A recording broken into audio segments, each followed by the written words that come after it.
Bom dia. Ficou melhor com o microfone, né? Para ouvir. E para vocês fazerem muitas perguntas também, porque a pergunta de vocês não está aparecendo nada nos vídeos que a gente está gravando. Nada. Eu estava tentando colocar na legenda, mas agora vai ficar mais claro. E a gente estava testando também a câmera e etc. Gente, obrigado pela presença de todo mundo. Tá? 1º de setembro de 2021. Hoje se inicia um novo tempo nessa casa. Estejam prontos para esse novo ciclo.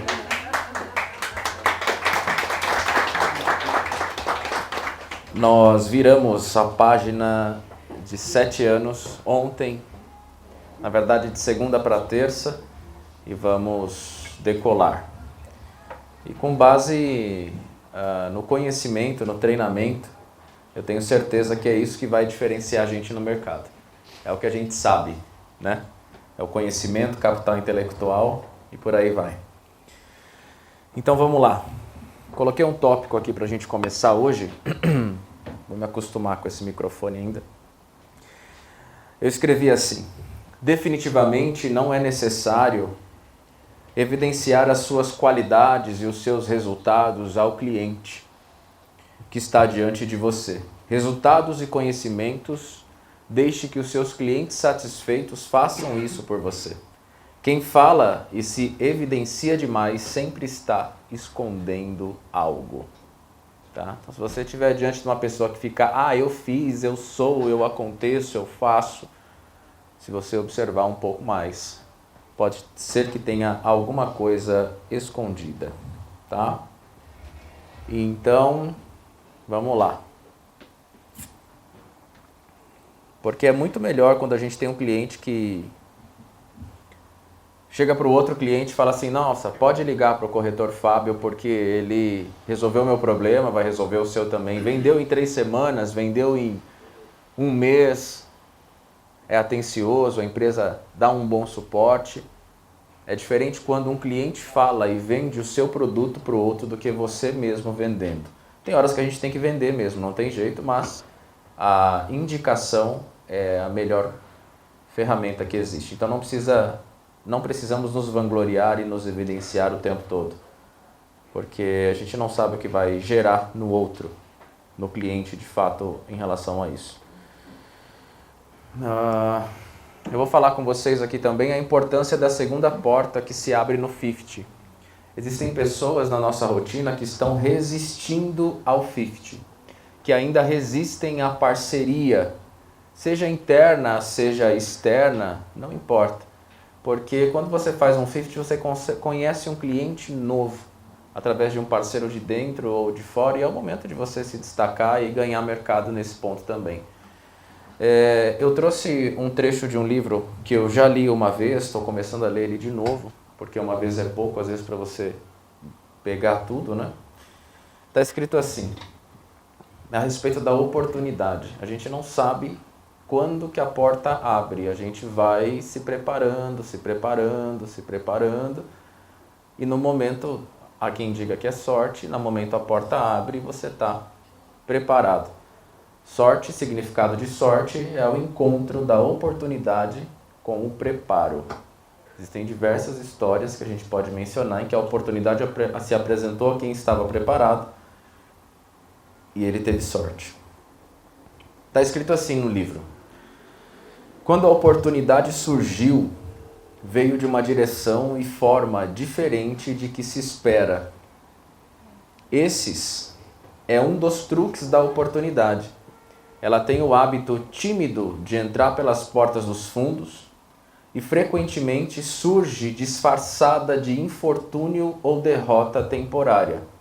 Talvez por isso tantas pessoas deixem de reconhecer a oportunidade. Existem oportunidades de fato que vão aparecer para a gente no pior momento da nossa vida. Na hora que as portas estão fechadas, aquela alocação de R$700 que você faz para atender e ajudar o seu cliente vira uma operação de milhões. Tudo pode acontecer. Uma porta abre dentro de outra e a gente não tem o controle disso. Tá? Então a gente tem que estar julgando menos e sofrendo menos com as as dificuldades e os processos que a gente enfrenta. O fracasso é um trapaceiro com aguçado senso de ironia e astúcia. Ele se diverte muito, fazendo a pessoa tropeçar quando o sucesso está ao alcance da mão. Todo fracasso traz nele uma semente de um benefício equivalente. O que quer dizer? Toda vez que a gente fracassa, a gente recebe experiências de quem não fracassou não tem. A gente passa por processos, chega a determinados níveis que quem não passou por aquele processo não está preparado para estar onde você está. E existe uma diferenciação em tudo isso. Tá? No final eu vou colocar... No último treinamento, se alguém lembra, eu disse que ia mostrar para vocês algo que eu pratico muito comigo, que é 6 passos para que você mentalize e materialize aquilo que você quer. Tanto a quantia de dinheiro, aonde você quer estar, morar, que carro você quer ter, acessórios, não importa. Viagens, passo a passo. É um quadro de mentalização. Eu vou explicar para vocês como é que eu faço. Tem dado muito certo. E vou transferir para vocês esse ponto para que a gente também fale a mesma frequência. Para mim é um prazer ver que vocês possam aplicar tudo isso e subir o nível também. Vamos lá então, começar o nosso tema, que é a continuação do estudo do contrato de compra e venda, que na verdade é uma promessa de venda e compra, tendo em vista que utilizamos isso com mais rotina. Vamos lá. Nós paramos, vocês lembram em que cláusula que nós paramos? Quarta? Quinta? Está todo mundo com o contrato em mãos?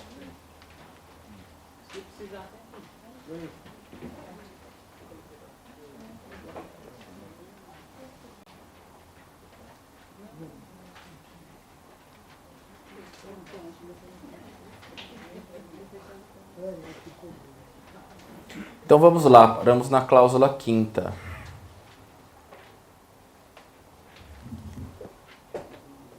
Deixa eu só liberar uma questão aqui. Falamos da cláusula quarta, da posse e entrega de chaves, né? Vamos retomar da quarta para recapitular e ficar mais fresco na memória, tá? Da posse e entrega de chaves. Aos promitentes compradores serão emitidos na posse do imóvel ora transacionado, após a quitação do parágrafo 3º. Deveria ser após a quitação dos valores do parágrafo 3º da cláusula 2ª, que é a cláusula do preço que nós tratamos no último treinamento. Quando passará a responder por todos os processos, impostos, taxas e demais encargos relativos ao imóvel, mesmo que lançado em nome do promitente vendedor. Que aqui está dizendo que até a data da assinatura do contrato, todos os impostos, taxas e despesa é do vendedor. E a partir da data da assinatura do contrato de compra e venda, a partir daquela data o comprador assume as responsabilidades, tá? Só que nós temos a assinatura de promessa de venda e compra e depois temos a assinatura do contrato de financiamento. Então, nós já nos deparamos com algumas histórias nesse sentido, como o proprietário assinou o contrato de a promessa de venda e compra, não entregou as chaves para o locatário, para o comprador, porque ainda ia existir o andamento de um processo de financiamento, com o prazo do processo de financiamento, e já queria transferir as responsabilidades de condomínio e IPTU para esse comprador. Já passamos isso, mas isso é desalinhamento de frequência e conhecimento, tá? Como que ele vai assumir o condomínio IPTU de algo que ainda ele não recebeu as chaves, tá? As chaves é a entrega da posse. Então, caso vocês venham se deparar com esse tipo de situação no futuro, é sempre legal deixar alinhado que vai assumir as responsabilidades de impostos e taxas, condomínio, o que quer que seja daquele imóvel a partir do recebimento das chaves, tá? Se ele assinar o contrato hoje, promessa de venda e compra hoje, receber as chaves hoje, a partir de hoje, ele assume as responsabilidades financeiras desse imóvel, tá bom? Vamos lá. Ficou certo ajustado entre as partes que será concedida permissão aos promitentes compradores para ocupar o apartamento e garagem temporariamente até a liberação dos valores referente ao financiamento bancário na conta do promitente vendedor. As chaves para esta ocupação serão liberadas na mesma data após a assinatura do contrato de financiamento. Tá? Então aqui ele está liberando a entrega de chaves na data da assinatura do financiamento. Então na data da assinatura do contrato de financiamento vai ser entregues as chaves e a partir dessa data ele assume todas as responsabilidades financeiras do imóvel. Parágrafo 2º. Os promitentes compradores declaram para todos os fins de direito que vistoriaram o imóvel e que o receberá da maneira que o conheceu. Eventuais reparos ou vícios de ordem elétrica, hidráulica, alvenaria ou quaisquer outros não poderão ser invocados como motivo para qualquer tipo de indenização, ressarcimento e principalmente interrupção ou atraso nos pagamentos pactuados no presente instrumento. Tá? Então aqui está dizendo que eles declaram que vistoriaram e que estão recebendo da maneira em que eles conheceram. Por isso que o proprietário ele deve entregar o imóvel da maneira que foi vendido. Se te for retirar alguma coisa, mais uma vez, que ele formalize um e-mail, formalize uma mensagem listando que vai ser retirado, para que a gente coloque no contrato e resguarde a nossa segurança. Tá bom? O que está escrito aqui? Na segunda linha está escrito assim: eventuais reparos ou vícios de ordem elétrica, hidráulica, alvenaria ou quaisquer outros não poderão ser invocados como motivo para qualquer tipo de indenização, ressarcimento e principalmente interrupção ou atraso nos pagamentos pactuados no presente instrumento. Aqui quando ele fala vícios, leva a gente para o Código Civil, onde diz que existem vícios ocultos. Você já deve ter ouvido falar nisso. É o exemplo que eu dei da cobertura do Play Barueri na semana passada. Foi vendida, estava em ordem, perfeita ordem de acabamento e conservação. E em uma semana de utilização rotineira, começou a vazar tudo, porque ligou a luz, a água, começou a ter frequência de utilização e começou a infiltrar e etc. Esse vício oculto é quando foge dos olhos nus. Está dentro da parede o problema. O comprador não podia, nem os corretores podiam ver esse problema acontecendo no dia da visita. Então foi só ele mudar para que as coisas acontecessem. Então esse vício oculto ele é discutível e na maioria das vezes, pela regra, tem um prazo de alguns anos. Esse vício oculto ainda é responsabilidade dos vendedores, mas cada caso é um caso. Uma das coisas que eu já conversei muito em reunião com o administrativo, reforço com vocês, é que nós temos uma carteira de administração bem intensa. Quando eu conto de um lado proprietário e inquilino, a gente trata com mais de 500 pessoas por mês aqui na relação contratual. E nessa, a gente tem, graças a Deus, um número reduzido de problemas nessa administração. Como também temos um número reduzido de problemas nos nossos processos de compra e venda, que respingam para a gente como uma instabilidade, uma reclamação, algo do tipo. Por quê? Porque o nosso foco de trabalho é Barueri. E a gente pode fazer um levantamento, mas 70% das nossas operações de locação e venda são de apartamentos. E os apartamentos, modéstia à parte, são novos, são condomínios novos. São construtoras que fazem um projeto de forma padronizada e etc. Então, quanto mais novo é o empreendimento, tem dois fatores. Os empreendimentos novos, existem problemas às vezes de infiltração, pinga-pinga, vazamento. Tem o processo de individualização de água, todas as questões de um empreendimento novo. Mas ele venceu ali 3, 4 anos, que já formou fundo de reserva no condomínio para poder fazer os serviços básicos. Algumas construtoras já entregam prontas, mas o primeiro serviço é a individualização de água e individualização de gás. Isso eles precisam formar um fundo. Então vai de 3, aí, no máximo 4 anos, forma o fundo e faz esses serviços.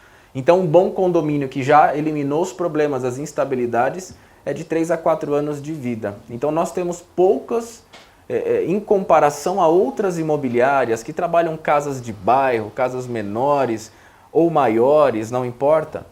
Nós temos muito menos trabalho na administração porque 70% da nossa carteira é apartamento. E Barueri está concentrada com empreendimentos razoavelmente novos, e quando é mais novo dá menos trabalho e menos dor de cabeça. Aí a gente vai para a dor de cabeça do pagamento, da qualidade do locatário, da desocupação. A maior guerra na locação é a desocupação.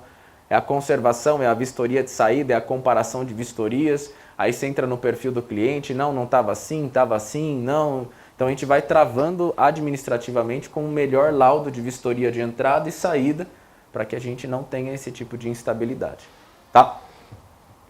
E então aqui, esse tipo de situação, de vícios e etc., ali a gente teve esse problema porque era um condomínio, um apartamento que estava fechado há um bom tempo. Mas se é um apartamento onde o vendedor mora com a família, utiliza todos os dias, aí a gente reduz drasticamente de verdade esse tipo de respingo no corretor. Porque vai bater em vocês em primeiro lugar quando acontecer, porque o cliente pode se sentir enganado, lesado e ele vai querer cobrar de alguém e é normal. Mas a gente tem as ferramentas para poder resolver esse tipo de problema, não precisam se preocupar. Quando estoura um problema, quando acontece um problema pequeno, médio e grande, nós continuamos sendo intermediadores. Continuamos sendo os profissionais que vamos aproximar as partes para resolver o problema. Antes era uma compra e venda.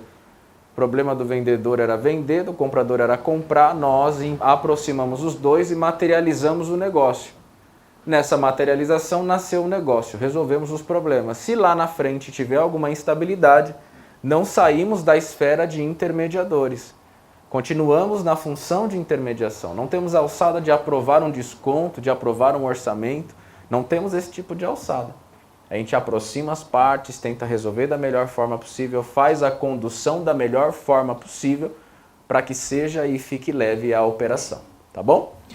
Cláusula 5ª, da irretratabilidade e irrevogabilidade.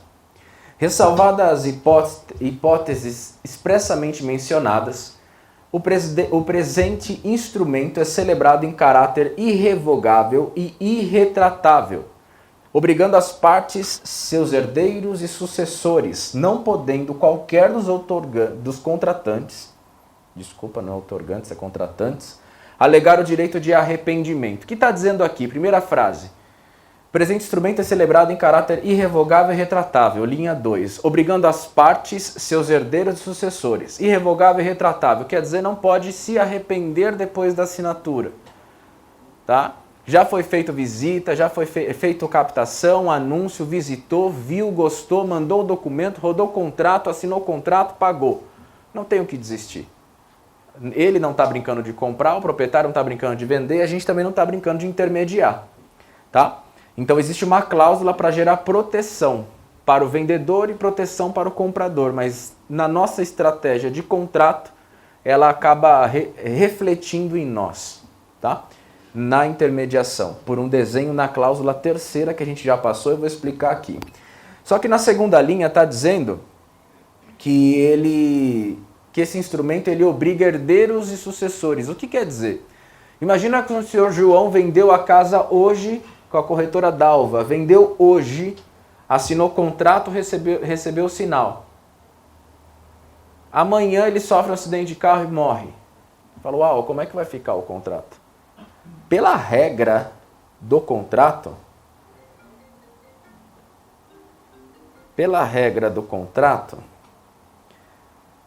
os herdeiros e sucessores são responsáveis por dar continuidade a essa relação.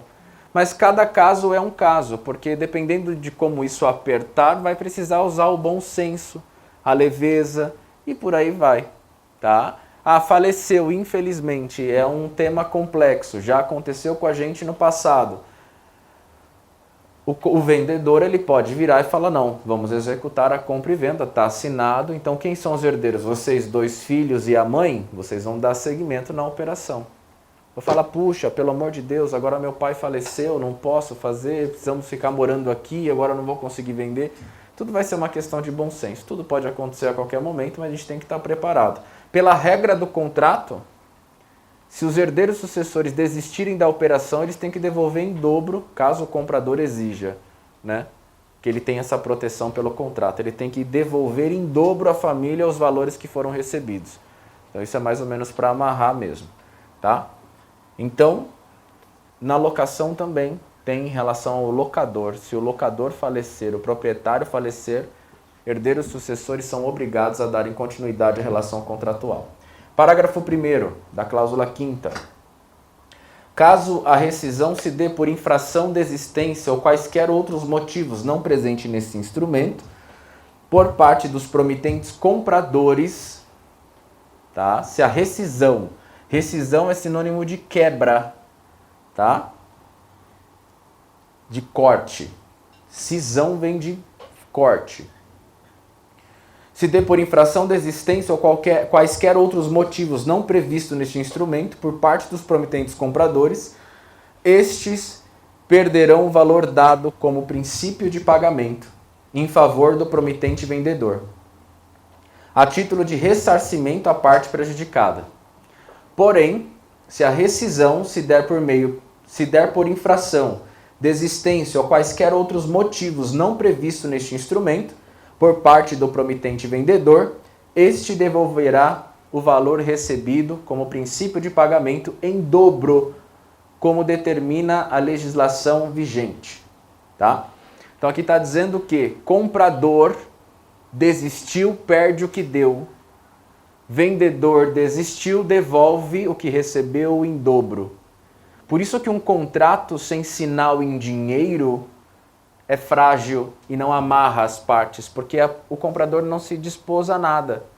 Então, sempre que você tiver uma venda de R$700 mil, 200 mil de FGTS e 500 de financiamento, você automaticamente tente solicitar R$10 mil de sinal para esse comprador, R$5 mil de sinal para esse comprador, para que ele tenha algo a perder na mente e se amarre à operação. Porque se eu tenho R$200 mil de FGTS, ele não está transferindo, não está fazendo uma TED desse FGTS para o vendedor, para que ele possa perder. Se ele desistiu, o FGTS continua na conta dele, porque não passou ainda o processo de saque do FGTS. Então sempre é bom ter um sinal de princípio de pagamento para materializar a operação. Tá bom? Então vamos lá. O que acontece? Na última linha está escrito como determina a legislação vigente. O sinal baixo também é complicado, mas é melhor do que nada. Porque às vezes você está vendendo um imóvel de R$800 mil, o seu cliente deu R$20 mil de sinal, você amarrou o negócio, e o cliente comprador, o vendedor quer desistir, porque ele recebeu uma proposta de 880 mil. 80 mil maior. Ele desiste dos 20, devolve 40, rescinde o contrato e pode vender para o outro. Só que a gente está numa frequência de leilão e prostituição. Pode ser que aconteça, mas a importância de ter um sinal em dinheiro para materializar essa cláusula. No final, na última linha, está escrito como determina a legislação vigente. Qual é a legislação vigente que protege o contrato de compra e venda? É o Código Civil, no artigo 420, ele trata do arrependimento. Está escrito assim: se no contrato for estipulado o direito de arrependimento para qualquer das partes, as arras ou sinal terão função unicamente indenizatória. Neste caso, quem as deu, perdê-las-á, em benefício da outra parte. Quem deu sinal, comprador. Então, se desistir, vai perder. É isso que está escrito aqui. Neste caso, quem as deu, perdê-las-á, em benefício da outra parte. E quem as recebeu, vendedor, que recebeu o sinal, devolvê-las-á mais equivalente. Mais o equivalente, que subentende-se como o dobro. Vai devolver mais o equivalente do valor recebido. Recebeu 20, devolve 40. Recebeu 100, devolve 200, caso o vendedor desista. Nós comentamos superficialmente no último treinamento, com a colocação do Paulo, a respeito de jurisprudência. A jurisprudência, elas são diversos processos da mesma natureza, do mesmo tema, sendo julgados no mesmo estado ou país, e nesse julgamento sempre tem a mesma decisão. Então, em vez de colocar sempre a mesma coisa, usa a jurisprudência, serve para os advogados defenderem os seus clientes, e acima da jurisprudência tem a súmula do STJ, a súmula do STF, do Tribunal de Justiça do Estado de São Paulo, que são frases rápidas que justificam esse tema. Existe uma súmula que também justifica a desistência, que é ela.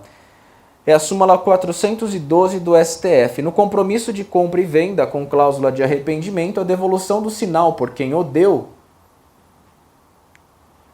ou a sua restituição em dobro por quem o recebeu, exclui indenização maior a título de perdas e danos, salvo juros moratórios e encargos do processo. Não pode cobrar mais do que isso, é isso que está dizendo na súmula. Não pode cobrar mais do que o dobro, do que perdeu o dobro. Isso está fora da regra, tá?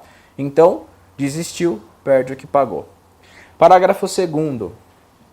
Ficou certo e ajustado que o prazo para depósito dos valores mencionados no parágrafo 3º, contados a partir da assinatura deste instrumento. Caso não seja efetivado, os promitentes compradores perderão o valor dado como princípio de pagamento em favor do promitente vendedor, a título de ressarcimento à parte prejudicada. Isso é muito importante, porque o processo de financiamento tem que sair em 90 dias pela regra do contrato, senão ele vai forçar a desistência do negócio.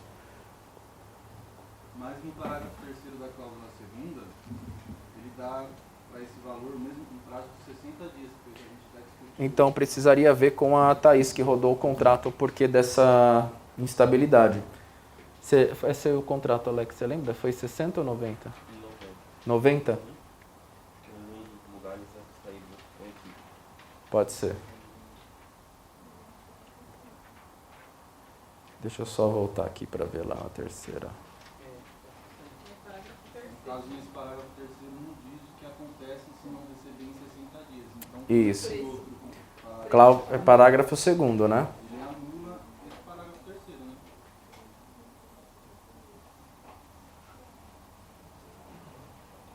3º, né? O terceiro está falando 60 dias e a cláusula quinta está falando 90 dias.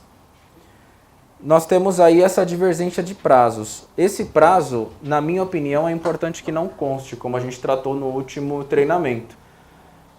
Qual que foi sua pergunta? Se anula ou não anula? Qual dos prazos fica valendo, né? Então, nesse caso, não poderia ter tido essa divergência. As duas cláusulas deviam estar casadas, 90, 90, 60, 60. Se houve a divergência, a dizer qual que prevalece, só uma decisão judicial para saber. Né? Juntar provas e etc. Amigavelmente, a gente sempre, se precisasse dos 90 dias, ia se apoiar na cláusula de 90 dias. Tá? Mas são instabilidades que podem acontecer. Não era para ter acontecido, mas aconteceu. Victor, Oi.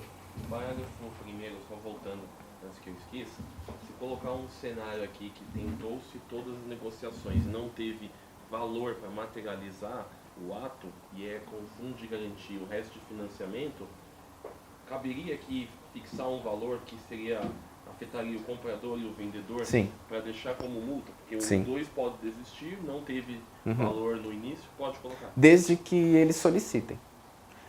Colocar uma multa em dinheiro, se eles não solicitarem, não precisa colocar. Porque a nossa intermediação, se fosse respingar alguma instabilidade ou risco para receber a comissão, a gente vai ver que na cláusula da comissão diz que quem desistir paga a comissão. Tá? Então não teve operação em dinheiro, é totalmente de FGTS a entrada, mas na cláusula de comissão diz que quem desistir paga a comissão, aí vai ter que pagar em dinheiro. E se não pagar, a gente tem um contrato de compra e venda, troca de e-mails, mensagem de WhatsApp para justificar, entramos com correção de cobrança contra quem desistiu da operação. E quem desistir, desiste por e-mail, manda um e-mail, formaliza, a gente usa essa formalização, notifica em 48 horas para pagamento da comissão, se não pagar, distribui a ação de cobrança. Deixaria isso como objeto, né? Beleza? Alguma dúvida até aqui? Fique à vontade para perguntar. A ideia do microfone é passar para vocês perguntarem, tá? Eu estou me adaptando ainda, dá um desconto. Tá bom, para ficar melhor na gravação. Cláusula 6ª, dos impostos e taxas. Após o pagamento dos valores constantes na cláusula 2ª, correrão por conta única e exclusiva dos promitentes compradores todas as despesas decorrentes da outorga, tais como tabelião, ITBI, registros e quaisquer outras taxas que porventura venham a ser criadas. O que está dizendo? Todos os impostos para transferência do imóvel para o nome do comprador, é o comprador que paga e não o vendedor. Tá? É isso que está dizendo aí. Então a gente precisa ter isso em mente. Já estudamos, já conversamos a respeito de como fazer o cálculo de documentação, para que vocês tenham essa ferramenta em mãos, para quando o cliente for comprar o imóvel, ele saiba exatamente o quanto ele vai gastar, porque dependendo do valor da documentação, a negociação pode cair. Parágrafo 1º. Qualquer taxa, imposto, emolumento ou qualquer outro valor que recaia sobre o imóvel, o objeto deste instrumento, e que tenha fato gerador com data anterior à data da assinatura da escritura pública ou contrato de financiamento, será de responsabilidade do promitente vendedor, a qual se obriga a regularizar a pendência em um prazo máximo de 10 dias após a data da constatação do mesmo, sob pena de ser imposta multa de 10% sobre o valor apurado, além de 20% de honorários advocatícios na hipótese da necessidade de instituir demanda judicial para obrigar o cumprimento. Tá? Então, qualquer imposto, taxa, emolumento ou qualquer outro valor que recaia sobre o imóvel objeto desse instrumento que tenha fato gerador, ou seja, que aconteceu antes da assinatura do contrato, tem aqui as responsabilidades para poder resolver. Cláusula 7ª, dos honorários pela intermediação.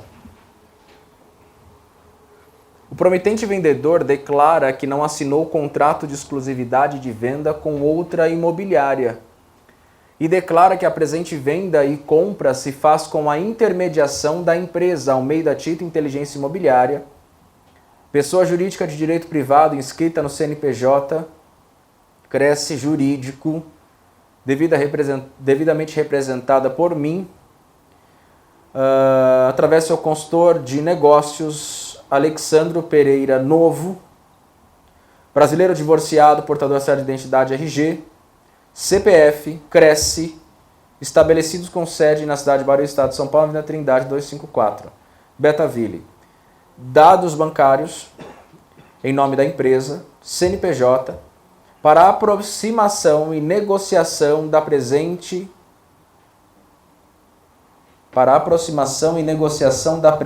venda e compra, sendo a comissão devida pelo promitente vendedor no importe do valor X, que será pago no ato do cumprimento do parágrafo 2º da cláusula 2ª. Na cláusula 2ª dizemos que o comprador ia nos repassar o valor por autorização do vendedor. E aqui está dizendo aonde que nós vamos receber. Parágrafo 1º. Só para a gente justificar a primeira linha, está dizendo que o vendedor declara que não assinou o contrato de exclusividade de venda contra imobiliária. O que a gente está fazendo? A gente está se resguardando desse vendedor se aproximar de nós no momento do fechamento do negócio, após a assinatura do contrato de compra e venda, após o recebimento da comissão de intermediação, dizer que alguma imobiliária ligue para a gente ou que ele nos aborde dizendo que ele assinou o contrato de exclusividade e que esse imóvel não poderia estar sendo vendido.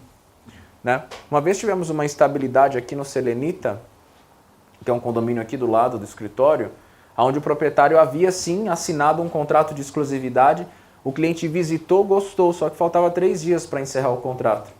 Então a gente aguardou o término do contrato para assinar a compra e venda, senão a gente poderia ter problemas com essa operação, porque quem detinha os direitos de recebimento de comissão pela exclusividade, independente de quem vendesse, inclusive o próprio vendedor, era essa outra imobiliária. Então aqui a gente está nos resguardando o nosso recebimento.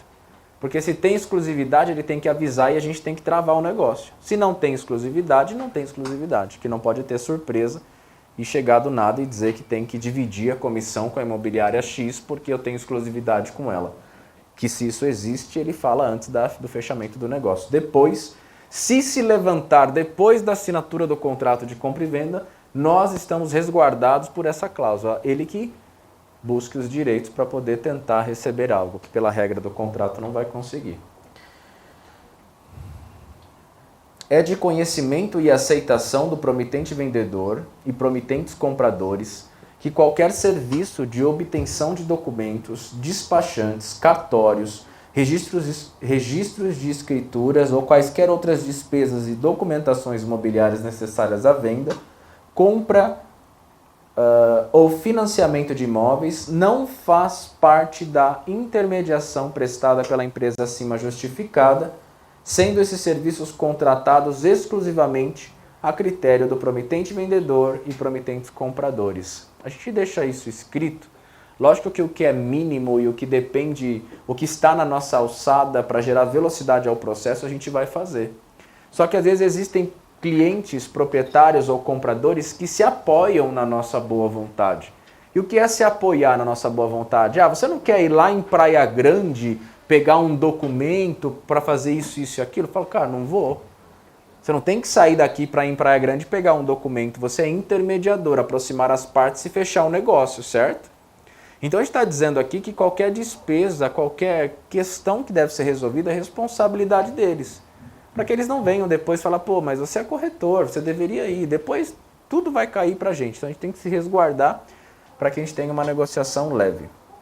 Lógico que se está na nossa alçada, como eu disse, não tem problema nenhum. A gente pegar o Lucas, pedir para ele buscar um documento, atualizar uma matrícula atualizada, algo do tipo, a gente pode fazer. O que não pode é se apoiar e se aproveitar. E intermediação é intermediação. A gente tem que saber o que é intermediação, onde ela começa, onde ela termina, para que não hajam abusos.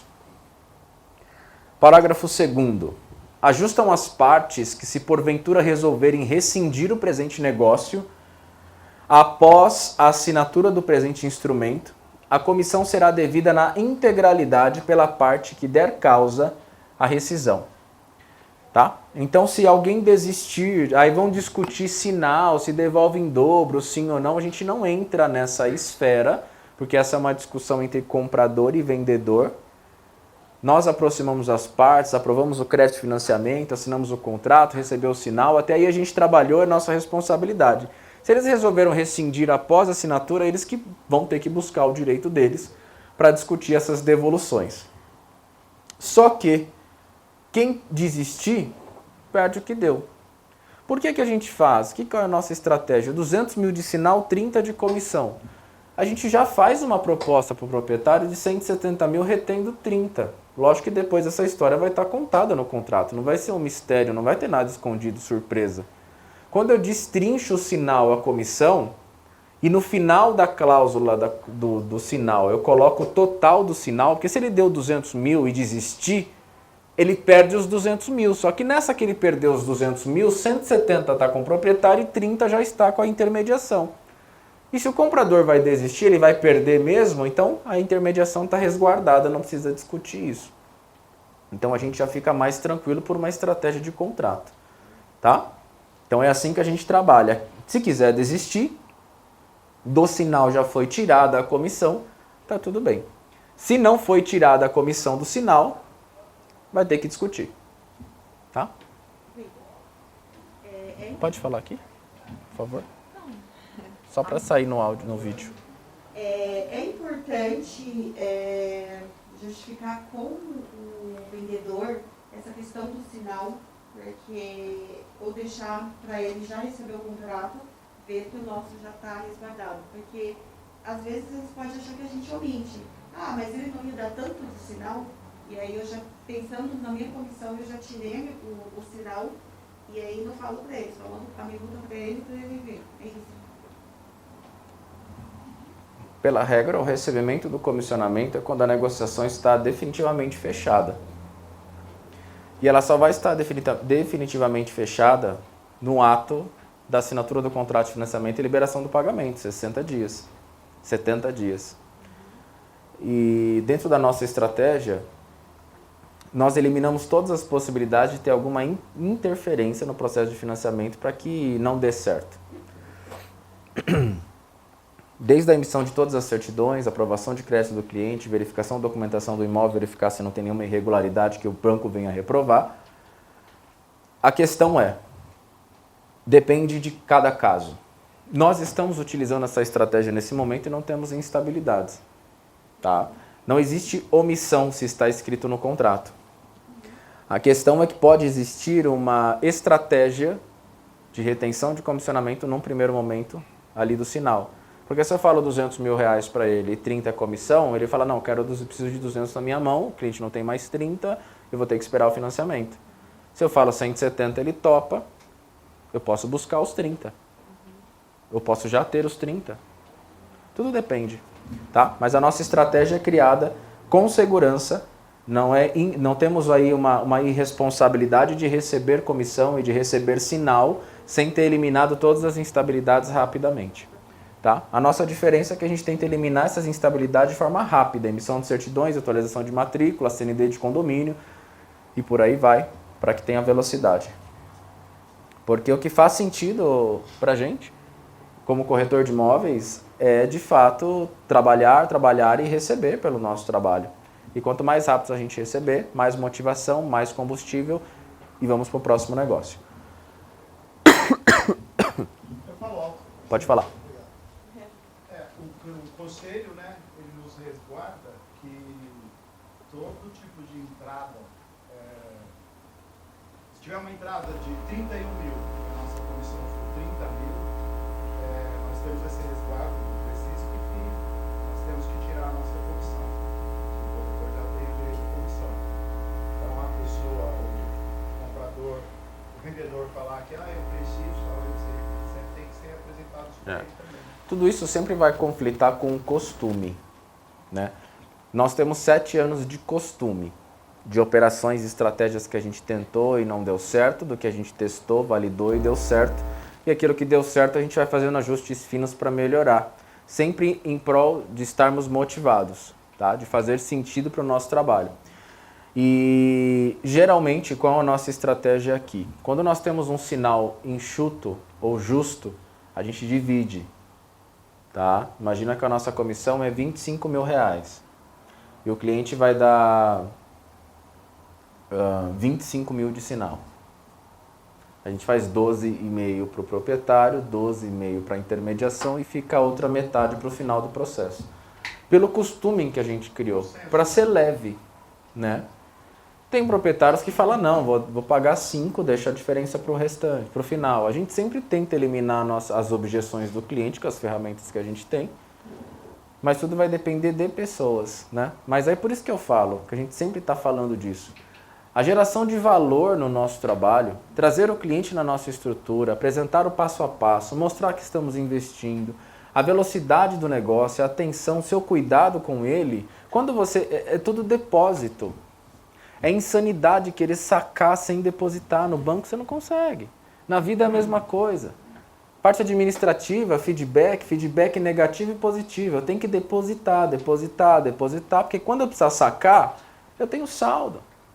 Então eu fiz uma captação, depositei, fiz uma boa condução, dei atenção, fiz a gestão de carteira, dei feedback pós-visita em todas as visitas, tivemos uma negociação rápida, sempre com feedbacks, depositamos o tempo todo. Aí na hora que eu precisar sacar metade da comissão no sinal porque está justo, se ele não valorizar, eu posso tentar trazer à tona. Trazer à memória aquilo que ele não lembra. Aproveitando a meio sequencial essa minha colocação. A gente está, pelo menos eu falo por mim, nós estamos enfrentando muito aí no mercado, assim, o imóvel do vendedor é avaliado em 600 mil. Aí ele já está pedindo 650, já está com o valor, né? Fugindo do preço e está a valor. Aí nesse 650 ele fala, não, coloca a comissão em cima, quer dizer, o imóvel já está no valor acima, tem mais um preço que ele está colocando e ainda quer que coloque a comissão em cima. A gente tem enfrentado muito. Muito porque o mercado está se reaquecendo e não só isso. Pela gestão de carteira atrasada, acontece de você ligar para o cliente e ele falar, não, 600 mil eu queria o ano passado. Agora o preço é 700 e o cliente te ligou. Porque muitas vezes a gestão está atrasada porque você só está ligando para o seu cliente porque você está com um cliente interessado. Ligando para o seu proprietário porque algum cliente se interessou. Agora, se a gestão de carteira estiver alinhada, se ele resolveu mudar o preço nos últimos 3, 4 meses, você já se comunicou com ele. E você já atualizou o seu anúncio. Entende? Mas tudo é geração de valor e depositar para depois querer sacar. Na vida, relacionamento, também é a mesma regra, tá? Não queira sacar sem depositar, porque o limite ele acaba uma hora e pode ser que seu nome vai para o SPC. Cláusula 8ª. Disposições finais e eleição de foro. As partes declaram que as informações prestadas, bem como todos os documentos apresentados para a confecção deste instrumento particular, retratam a veracidade e boa-fé de cada um dos polos deste instrumento, princípios esses sobre os quais se baseia a presente promessa de venda e compra de imóvel residencial. Parágrafo 1º. O vendedor declara sob as penas da lei que não está pessoalmente vinculado ao Instituto Nacional de Seguridade Social como empregador, nem como produtor rural, nos termos da Lei 8.212/91, bem como nos dispositivos do Regulamento da Previdência Social, aprovado pelo Decreto 3.048 de 99. Então aqui está dizendo que eles não estão vinculados ao INSS. Geralmente em INSS eles possuem empresa, pessoa jurídica. Aqui está declarando, mas antes dele declarar e assinar no contrato, nós já emitimos todas as certidões que possivelmente entregaria ou nos mostraria que ele participa de uma empresa. E se ele participa de empresa, nós temos que emitir as certidões em nome da empresa também, para se resguardar de que ele não tenha ali deixado de recolher algum imposto, taxa, tributo para aquele funcionário e tenha alguma cobrança de INSS. Porque toda cobrança em nome da empresa, em nome do sócio, o patrimônio que nós estamos vendendo seria a garantia para satisfazer esse débito. Tá? Então, a gente está declarando no contrato por escrito, além, é uma dupla checagem, além de emitir as certidões. Alguém tem alguma dúvida? Por que será que menciona produtores rurais? Porque deve ter alguma exigência na regra rural que pode recair sobre os imóveis do vendedor, da pessoa física. Se você é um produtor rural, ele tem CNPJ. Deve ter alguma regra na lei rural, em alguma lei, que o patrimônio pessoal do sócio responde por alguma dificuldade que tiver. Tá? Parágrafo 2º. Qualquer tolerância das partes referente aos prazos para o cumprimento das obrigações aqui estipuladas não importará em precedente inovação ou alteração de qualquer dispositivo contratual e será considerada como mera liberalidade das partes. Tá? Aqui está dizendo que foi colocado 90 dias, foi colocado 60 dias. E se precisar estender, isso não vira um precedente. Tá bom? Não vira uma regra. Isso mais se aplica quando tem parcelamento. Às vezes tinha 10 parcelas, uma parcela o cliente precisou pagar com 5 dias de atraso, eles entraram em acordo, está dizendo que isso não vai virar uma regra, é só no caso específico. Parágrafo 3º, parágrafo 2º. Qualquer tolerância das partes referente aos prazos para o cumprimento das obrigações aqui estipuladas, renovação do dispositivo contratual, em precedente inovação ou alteração de qualquer dispositivo contratual e será considerado como mera liberalidade das partes. Antecipadamente, receberam, leram e analisaram o presente instrumento, compreendendo-o em todos os seus termos, cláusulas e condições. O que acontece? Aqui está dizendo que as partes receberam, leram e reconheceram esse contrato antes de assinar, para evitar o quê? Omissão, para evitar o quê? Ah, ninguém me falou, já estava no contrato, eu não li.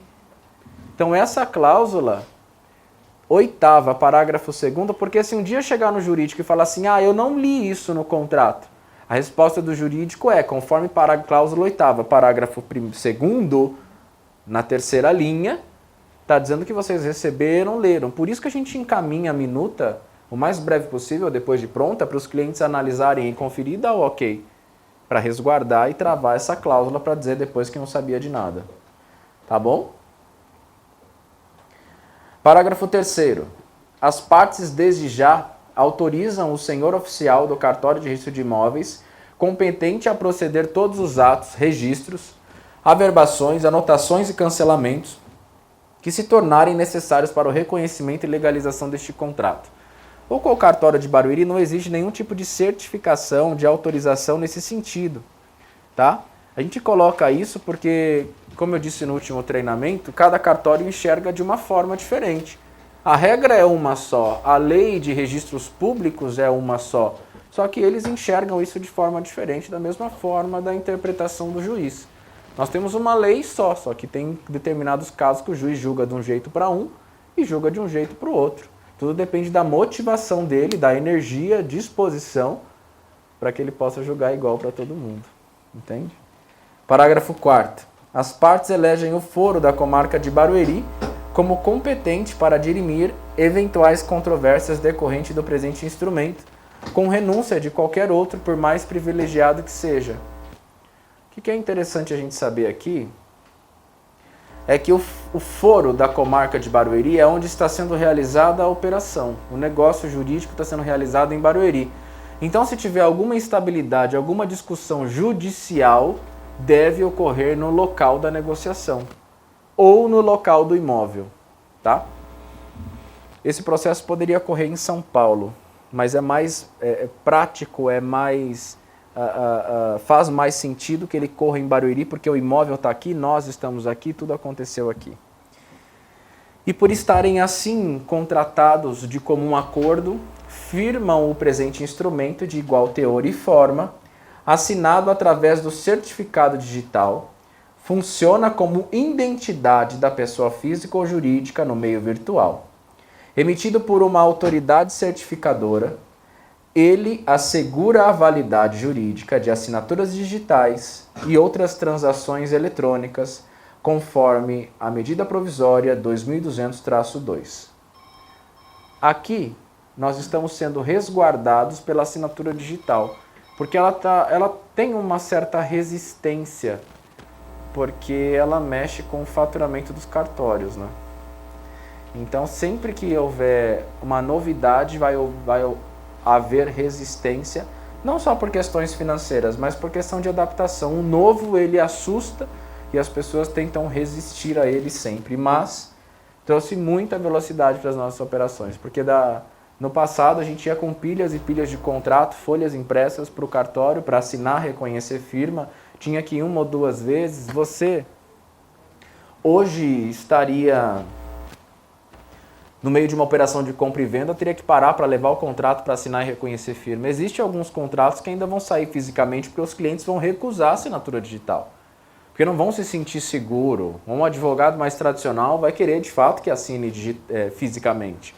A gente vai ter que levantar e ir para o cartório para trazer velocidade, a não ser depender de alguém, né? Tocar a operação em mãos, estou pronto para fechar o negócio, o cliente está pronto, pego o contrato, levo, assino, reconheço e entrego para quem deve assinar em seguida. Mas a assinatura digital, ela trouxe muita velocidade. O digital, a internet, de fato, a principal característica é trazer velocidade, gerar crescimentos mais rápidos aí, inclusive trouxe crescimento para a nossa operação. A assinatura digital também faz com que a gente trabalhe com menos pessoas, né? E entregue de forma com mais agilidade. A internet, softwares, programas, tudo isso custa muito caro. Só que traz velocidade e reduz o nosso custo de operação. Porque hoje, para administrar a carteira que nós temos, se não fosse o nosso sistema, teríamos que ter no mínimo umas 10 pessoas para cuidar de tudo. Para cuidar de repasse, de boleto. Aí não emite boleto, como que paga? Paga na conta e deposita, você tem que fazer conciliação, identificar pagamento e por aí vai. Mas hoje o nosso sistema, ele traz, toda a parte de tecnologia traz velocidade. Quando eu comecei na intermediação era só OLX, pra vocês terem noção. Não existiam os portais imobiliários ainda. A OLX estava nascendo ali como um braço para anunciar imóveis e ali a gente começou a mexer, depois veio o Viva Real, veio outros portais e começou a trazer velocidade. E hoje é um novo momento, né? É uma nova história ter os portais imobiliários, aí a internet para a gente potencializar a entrada de clientes, tá?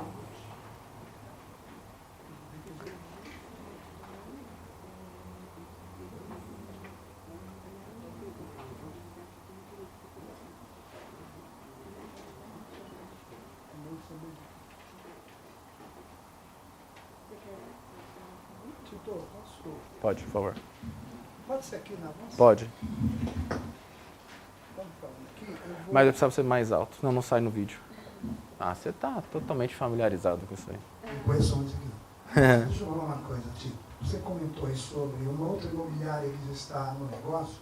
Eu vou visitar uma casa hoje e com certeza a gente vai captar. Só que ela está ligada contratual com uma outra imobiliária. Você falou e me chamou a atenção. Nesse caso, se a cliente desistir dessa imobiliária que está vinculada, ela paga alguma multa para essa imobiliária que está com ela ou não? No direito tem um termo que você aprende logo nas primeiras aulas, que é o termo depende. Tudo depende dos termos do contrato em que ela assinou. Se o contrato que ela assinou define que tem multa na quebra do contrato de exclusividade, ela tem que cumprir aquela multa. Geralmente o contrato de exclusividade não tem multa, porque por que vai colocar multa? Você vai obrigar o cliente a trabalhar com você? Não tem que ser pesado, tem que ser leve. Agora, o que tem no contrato de intermediação com exclusividade é prazo. Não tem multa, mas tem prazo. Então, quando chegar na visita, pede para dar uma lida, bate foto do contrato, se é de exclusividade, ou se é apenas uma autorização de trabalhar aquele imóvel. Se constar o termo exclusividade, é exclusividade. Ah, mas é exclusividade, mas termina daqui 15 dias. Se terminar daqui 15 dias, já pode fazer as fotos, preparar o anúncio e começar a trabalhar isso daqui uns 10 dias, porque os 5 dias que tiver, filtra cliente e começa a fazer a visita. Tá? Então, tudo depende do que está escrito nesse contrato, de como ela se vinculou com eles. E se terminar em 15 dias, para que tenha validade, tem que renovar. Aí tem que ver se não tem cláusula de renovação automática. Se tiver cláusula de renovação automática, ela precisa solicitar o distrato do contrato. Mas e se vende a casa? Quem vende? Quanto tempo ele Com o tem? contrato de exclusividade em andamento, Com outro, vai ter a dor de cabeça com outra imobiliária. porque judicialmente falando, eles podem dar para poder cobrar. Sim, sim. Só que esse problema é do vendedor, não é nosso. Porque a nossa cláusula aqui está dizendo que ele declara que não assinou. Então, se ele assinou, é um problema que ele tem que resolver. Nós não temos culpa. Podemos sofrer alguma instabilidade, algum impacto de discussão da imobiliária ligar aqui, querer reivindicar e etc. Por isso que a gente já coloca no contrato que ele não assinou contrato com ninguém. Até conversando com o seu Ed no final de semana, eu até orientei ele. É o que eu faço. Sempre que eu chego numa captação ou um cliente me procura, uma das minhas primeiras perguntas é se ele tem algum contrato de exclusividade com alguma imobiliária. Muitas vezes a gente chega, o cliente chama a gente, às vezes tem uma placa lá. Você chega, você vê que a placa está lá há um tempo. Aí você pergunta para ele. Eu sempre pergunto para ter essa... O assunto de exclusividade do outro lado também existem algumas vantagens e desvantagens. Na verdade, lá, ó, Tito, não tem placa. A imobiliária que fez o contrato faz 2 meses que fez o contrato. Só que não foram lá colocar placa. Por conta disso, ela quer fazer com a gente, entendeu? Por causa da falta de atendimento. Pode ser que houve uma zona de conforto aí nesse sentido, já consegui exclusividade, vou anunciar na internet, então está procrastinando a colocação da placa. Quando ela encontra alguém que é mais enérgico, mais pronto, com atendimento diferenciado, ela vai entrar em ponto de comparação e vai preferir aquele que está mais presente, mais próximo, né? Isso acontece todos os dias, né? Os clientes, como a gente sempre fala e repete, entram em ponto de comparação o tempo todo. O tempo todo, desde o oi, tudo bem, ele vai te comparar com um outro corretor, com a outra imobiliária, com a outra estrutura. E nessa comparação é para quê? Para gerar segurança sim ou não. Ele quer confiar, ele quer estar seguro. Então esse ponto de comparação é justamente para justificar isso. Uma coisa que a gente vai trabalhar a partir do próximo semestre é a parte de vestimenta, que a gente vai bater mais forte. Sempre nesse ponto de comparação e vencer o mercado. Não vencer o mercado com prepotência, com orgulho, não é essa a visão. É porque o tempo todo a gente vai estar competindo. E se a gente vai estar competindo, a gente tem que ter ferramentas para poder vencer essa competição. já começamos o treinamento para recebimento de conhecimento, ferramentas de entendimento em relação ao mercado imobiliário, rotina imobiliária e por aí vai. Porque quando precisar competir no sentido de conhecimento, estamos à frente. Na maioria das vezes que estejamos à frente com o conhecimento na ponta da língua. E depois vem os outros tipos de comparação que a gente vai ter que vencer. O mercado, infelizmente, é assim. Às vezes não é nem a nossa vontade, mas a gente tem que aprender as regras do jogo para jogar o jogo. Às 9 horas da manhã começa a jogar o jogo, às 18 para de jogar o jogo. Se é que você quer jogar e vencer. Se quiser jogar de forma superficial, também é possível. Tá? Então essa questão da exclusividade, particularmente, eu não gosto. Há quem defenda com unhas e dentes, trabalhar exclusivo, você pode investir à vontade. A gente até poderia, no futuro, criar um projeto específico para geração de exclusividade. Né? Falar, olha, vamos ter esse vídeo profissional, drone, locução, apresentação profissional, mas esse produto eu só consigo te entregar com a exclusividade de 180 dias, porque eu vou investir no seu imóvel, vou colocar dinheiro na frente, etc, etc, etc. Só que a exclusividade, na minha opinião, quebra o princípio do termômetro. Porque quando estamos nós e mais 5 empresas de intermediação, e nós vendemos em 20 dias, a gente consegue saber que a nossa operação está redonda, está boa. Agora, se eu estou trabalhando sozinho, a gente vai se competir com a gente mesmo, mas a gente quebra esse termômetro de mercado. E o crescimento, o domínio de mercado, virar uma referência de mercado, para que você entregue um cartão para o seu cliente, ele saiba de onde você é, gere segurança e tudo mais, vem da diferenciação, vem da comparação. Só vou saber que ele é melhor que ele se eu comparar. E o que esse cliente vai ter de bom para comparar você com os outros corretores imobiliários? Diversos fatores, não é só o conhecimento, não é só... Aconteceu com o cliente que a Sueli atendeu comigo, ele saiu daqui e falou, olha, pode fechar lá, eu falei, que a banca conhece, né? Gerou confiança. O cliente veio aqui, teve um atendimento diferenciado. Porque hoje a captação medíocre, ela acontece, me manda as fotos para eu cadastrar. Isso todo mundo faz. Agora você não, traz o cliente aqui, senta na mesa, serve um café, estou aqui, conta comigo. Sabe, explica todos os processos. E de um negócio, dependendo do nível da experiência que ele teve, ele sozinho não vai se conter em ter só os imóveis dele. Nós somos a média das 5 pessoas que estão à nossa volta. Se ele tem 2, 3 imóveis, ele convive, fala e dialoga na rotina com pessoas que também têm mais imóveis. E isso, se for uma questão transbordante, ele não vai se aguentar. Ele vai contar para o amigo que também tem um imóvel, para o outro amigo, e vai respingar. Pai, passou para o amigo Júnior, e o amigo Júnior vai fechar, o pai já falou para domingo fazer foto. É isso. O jeito que a Sueli, assim, conduziu excelentemente. Tá ótimo. Então, assim, abriu um portão. É isso. É isso porque a experiência, ele teve uma diferença. Ele, com certeza, ele pode não dizer, mas ele só está comparando com uma relação comercial de imobiliária que ele teve, ou de corretor que ele teve no passado, e houve uma diferenciação de embalagem, de atendimento, de qualidade, etc. Só que esse é só o primeiro passo. A gente tem que ser completo. Agora a gente tem que captar, colocar placa, cadastrar e fazer o negócio. Para fazer sentido, porque a primeira impressão é que ficou. Ele falou para o pai dele, eu liguei para o pai dele sobre a casa. Ele falou, nossa, meu filho falou muito bem da imobiliária, da recepção. É isso que eu disse aqui em cima. A gente não precisa... Sabe o que a gente tem que fazer? Mais uma vez, definitivamente não é necessário evidenciar as suas qualidades. Você precisou ligar para o pai dele e falar assim, olha, eu vendi, olha, eu fiz, eu sou assim, eu faço assim, vou fazer acontecer. Não precisou. Porque quando o filho chegou para o pai e falou da experiência que ele teve com você e com a empresa, a pessoa te ligou já numa frequência que você é uma autoridade. Você já virou uma autoridade. Então, para a gente poder ser uma autoridade, a gente não precisa nos evidenciar. Atende um cliente só com uma autoridade tal que ele vai respingar suas indicações com muito mais força. Tá?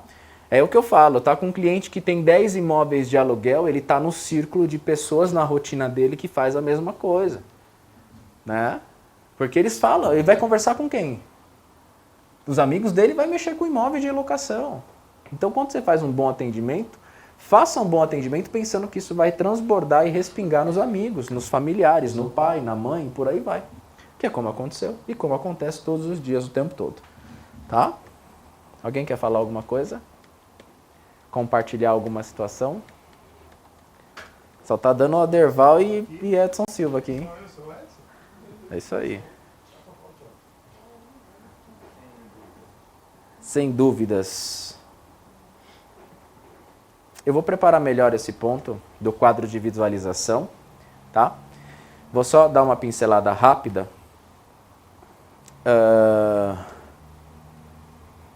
Porque eu vou deixar no Flipchart já pronto, escrito, para facilitar. Porque se eu for escrever agora vai demorar muito.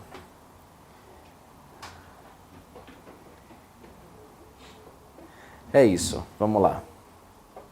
Então encerramos a promessa de venda e compra. Nenhuma dúvida então em relação à promessa de venda e compra. Vocês acham que é legal, é interessante a gente iniciar o estudo do contrato de locação? Vamos fazer cláusula a cláusula e depois cláusula a cláusula da administração, para que todos estejam alinhados e possam entender. Porque a gente fala um parágrafo, explica, fala um parágrafo, explica, fala um parágrafo, explica e todo mundo vai ali interagindo e tirando dúvidas, tá? O importante é que tudo que você vende comercialmente para o seu cliente tem que estar escrito ali. Se você vende prazo de repasse, tem que estar ali. Se você vende taxa, tem que estar ali. Se você vende o primeiro aluguel no ato da assinatura do contrato de locação, tem que estar escrito ali. Se foi negociado que não, é só em 30 dias, tem que estar ali. Porque é a nossa segurança. Por isso que vocês vão contar uma história nas observações, na medida do possível, na ficha de proposta, para que essas observações sejam inseridas no contrato, para retratar o que foi tratado na negociação. Beleza?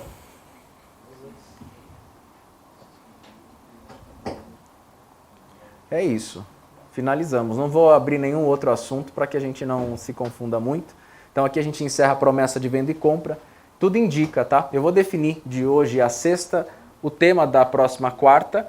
Se for locação, a gente vai colocar na chamada, ou se tiver mais alguma outra questão importante, a gente coloca também. Muito obrigado pela presença de todos aí. Até mais.